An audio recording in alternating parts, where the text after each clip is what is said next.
Anar Ələkbərov Azərbaycanın dövlət və ictimai həyatında nüfuzlu şəxsiyyətlərdən biri olmaqla yanaşı, ölkənin sosial, mədəni və iqtisadi inkişafına verdiyi töhfələrlə tanınır. Azərbaycanın geniş tanınan və qiymətləndirilən xadimlərindən biri olan Anar Ələkbərov, öz fəaliyyəti ilə dövlət idarəçiliyi və ictimai sahədə dərin iz buraxmışdır.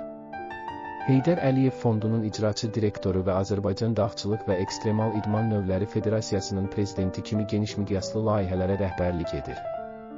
Onun həyata keçirdiyi layihələr təkcə Azərbaycanın deyil, regionun sosial-iqtisadi, təhsil və mədəni inkişafına əhəmiyyətli təsir göstərir.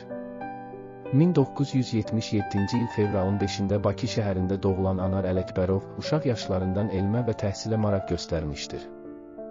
Onun orta təhsili Bakıda keçmiş, ali təhsilini isə Azərbaycan Dövlət İqtisad Universitetində iqtisadiyyat sahəsində almışdır.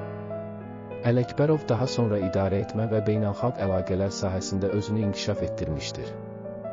Xaricdə müxtəlif təlimlərdə və təcrübə proqramlarında iştirak edən Anar Ələkbərovun geniş təhsil fonu ona dövlət sektorunda və böyük layihələrdə liderlik etməyə imkan yaratmışdır. Anar Ələkbərov fondun icraçı direktoru olaraq bir çox sosial və xeyriyyə layihələrinin planlaşdırılması və icrasında əhəmiyyətli rol oynamışdır.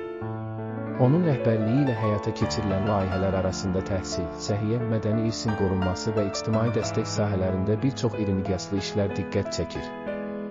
Xüsusilə Azərbaycanın ucqar bölgələrində təhsilin əlçatanlığını təmin edən yeni məktəb layihələri və təmir-tikinti işləri, səhiyyə xidmətlərinin təkmilləşdirilməsi kimi layihələrdə onun töhfələri danılmazdır.